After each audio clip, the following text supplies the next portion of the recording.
Well, I've just nipped out of the news studio and come down to a reception area where already friends and colleagues have broken into the champagne as part of the 50th birthday celebrations. We'll have more from them shortly. But back in 1959, we'd already been on air a couple of hours, and one particular figure was getting a fair bit of attention by then. It was, of course, our fabulous Silver Knight, who's here in the reception protecting us wherever we go. Now, what else can I tell you about this a fantastic little creature here? Well, it was made in 1850, over 150 years old. It was actually commissioned by the King of the Netherlands, and it's actually made out of sterling silver. It's based on the actual model of the statue of Richard the Lionheart. Where is it? Outside the House of Commons. And very special and sparkly he is too. Lovely. Nice to see you here, by the way. Well, it was the lure of champagne, to be honest. That's what it was. And cake. A bit of cake. Yeah. Now, all this week, we're looking back at 50 years of Anglia television. Yeah, in a moment, we're going to take a look at the weather. But first, here's Natalie Gray with a look back at the news.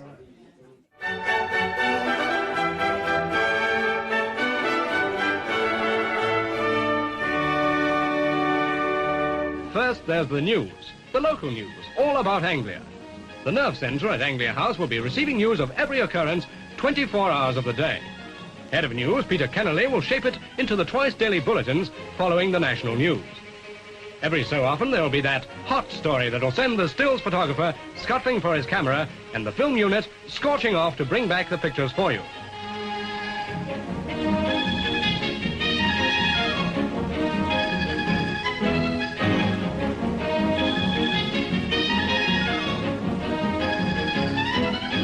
And 50 years on, we're still scorching off to bring you the latest news. Now, in the old days, everything was recorded on film. These days, it's all digital, which means it's almost instant. We put it straight onto the computer, get it edited, and put it straight out on air. And in its way, it was just as impressive in 1959. It's the only television studio in Europe with an electronic brain that actually times and cues in the programs. We call it Topsy.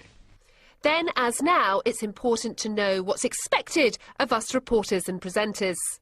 After that, Colin, will be your interview with the Minister, right? Righto, and how long have I got, and what line do you want me to take? Well, I suggest you have 2 minutes, 2 minutes 10 perhaps, but, you know, really winkle the truth out of him, dig it out of him, make him give us all the answers. I'll do my very best, righto. Somebody who helped us winkle it out over the years was Judy Finnegan, who grew up, of course, to be one half of TV's most famous husband and wife team. Is it dangerous? It certainly sounds it. Judy was Anglia's first woman reporter. Like everyone else in the 60s, I used to wear them too, almost up to my navel. What's it like seeing that? Oh, it brings it all back, actually. It's lovely. It's really, really nice. You were Anglia's first woman reporter. How did viewers cope with that? I don't think they minded. I don't remember getting any letters of complaint. It's about time, really, wasn't it? You know, Absolutely. I mean, there were female reporters at Granada where I'd been a researcher. There were female reporters on ITN. I mean, you'll know that I think that being a news reporter, particularly in a vast region as Anglia was then, is probably one of the hardest jobs in television. This film was shown to viewers in 1977, the day after Judy had given birth to twins, Tom and Dan. She's pictured with her first husband, David Henshaw, a fellow Anglia reporter. Oh, my lost youth. How old was I then? I was 28. They were a day old, literally a day old, so I don't know how I looked so perky. I think it was before I kind of actually went into shock. Here's a reminder of some of those other faces who've kept you company over the past 50 years. Hitchhiking just isn't what it used to be. Abandoned their approach of rational debate. Well, while the doors here may... In our time, we get asked to do some strange things to promote Anglia television. Like the nutcase that I am, I've decided to have a go. Now there's another big one coming up. I never thought I'd see Norwich like this. That's why they're campaigning for more accountability under future freedom of information laws. How are you getting on? Have you had much damage on the ground floor? Oh, only little... You're watching Anglia Tonight. Still to come this evening. Make a live show like scenes. I did do an interview with a lion trainer in the cage with the lions. I don't think I'd be doing that again. I did do an interview with a knife thrower while he threw the knives. I did do a day on the trapeze at the circus in Great Yarmouth, and each time somebody came up with some idea like this, I used to say, oh, you won't get the insurance, Anglia won't let me do that, and they always used to say, no, we've got it. Two eminent TV men who gained their earliest experience on About Anglia were David Dimbleby and David Frost. Well, I see from this that the 8:30 from Liverpool Street arrives at 11:11, but it doesn't. Frost, whose father was a Methodist minister in Beccles in Suffolk, joined Anglia in 1960, but he didn't get his contract renewed. You see, executives here felt he didn't have a future in television. Just like Judy, he rose to the top of his game. What a breeding ground for talent. Natalie Gray, Anglia News. I love those old pictures, especially Judy Finnegan looking so glamorous. I know, gorgeous, especially after just giving birth. I know, it makes you sick, doesn't it? Now, you've been delving into the Anglia archives and working on these 50th anniversary packages. What else have we got this week? Some real gems tomorrow. We are going to talk about Tales of the Unexpected, Bygones, Romper Room, the story behind BC, and on Friday a special report on the Quiz of the Week from Norwich. It's the sale of the century. And now, over the last few weeks, you've been meeting a lot of the presenters and reporters that worked at Anglia over the 50 years. That must have been so much fun. It has been huge fun, and a gate crashed another party today from staff who worked here, some on the very first day. Here's what they had to say. Missy, of course, you were there on the very first day, but you were only 16, weren't you? Yes. Tell me what you were doing and what it felt like. Oh, well, I can't really remember. It's a long time now. And it was so exciting, actually, really exciting. I remember I played a C scale down on the double bass for the opening of the midday show. Can you believe Anglia's 50? I can't believe I'm the wrong side of 60 now, but I had nearly 30 wonderful years there and fantastic times with all these characters that are here today. It's fantastic. Well, it just makes me feel a little old, I have to say. But when I look around, I see there are a few even older than me, so I feel young again. Are you still cooking? I'm still cooking, but mostly for myself now, Natalie. You're welcome around any time you're free. It's a date. I'll be round. I can't cook for toffee. Wonderful memories there. Let's get some more now from Bob Wellings, who was a reporter here 50 years ago. Bob, it's lovely to have you here this evening. Very, very honoured to be so. Thank you.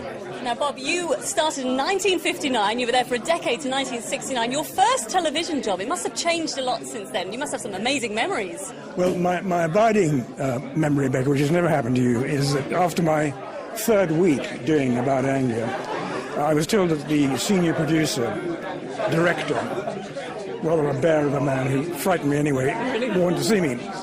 So I went up to his office and went into his office, and he said, "Don't sit down, this won't take long." And he said, "Bob, look, with most people who are new to television, our problem is to make them look relaxed. With you, we don't have this problem. You just look ruddy as sleep." And Becky, he didn't say ruddy, but I'll save your blushes. You're certainly not asleep this evening, Bob. Just how different was it from then to now? Well, Jonathan, the thing is that then and now there was a core of professionalism and fun and ideas people. But of course, being new, it was much rougher at the edges. And people like me didn't know what on earth they were doing, frankly. You sort of made it up as you went along. I mean, now what I'm bowled over by is, apart from you two wonderful people and all that, is the slickness and professionalism of it all, and the satellite trucks and all that is just so much slicker than in our time. Oh, that's good. Bob, it's been so lovely to have you with us this evening. If we could ask you just to do one more thing, if you could look at that camera there and introduce the next package. Right, thank you very much. They give me one line to learn. I'm not sure I've learned it. We've seen the news from 50 years ago, but what about the weather?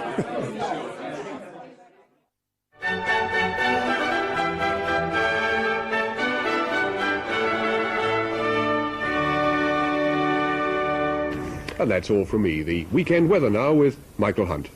Good evening to you. A few days ago I was receiving from viewers spring flowers, strawberries, or strawberry rather, admittedly not ripe, raspberries ripe, all have been picked outside in gardens within our region. Michael Hunt was an Anglia icon for more than 2 decades.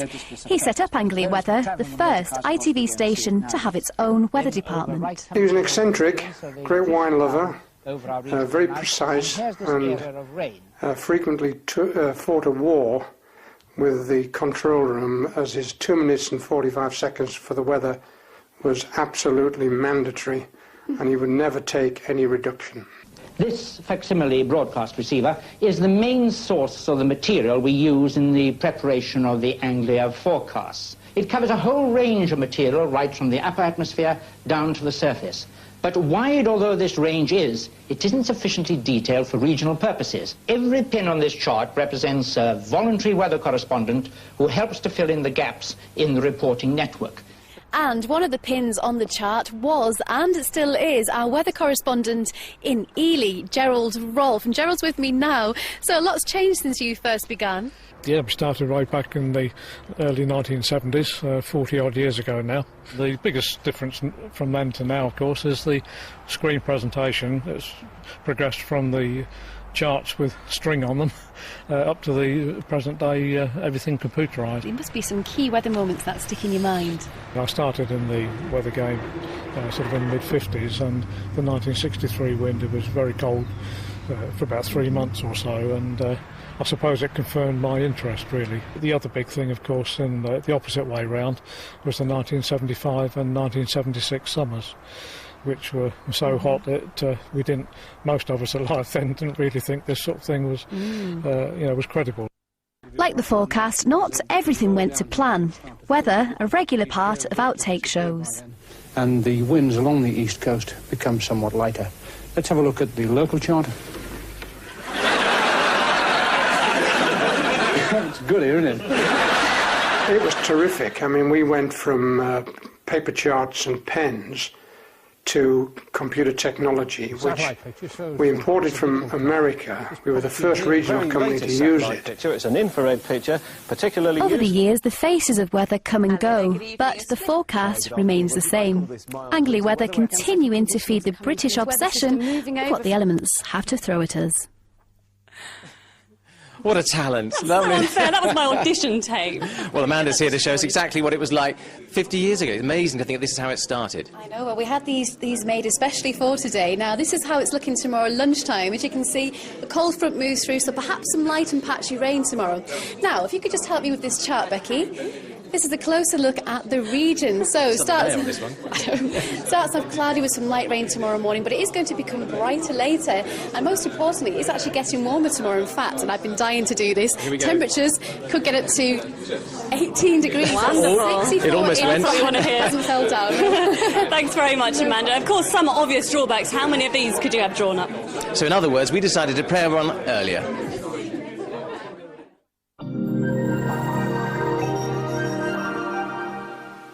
You can't control the...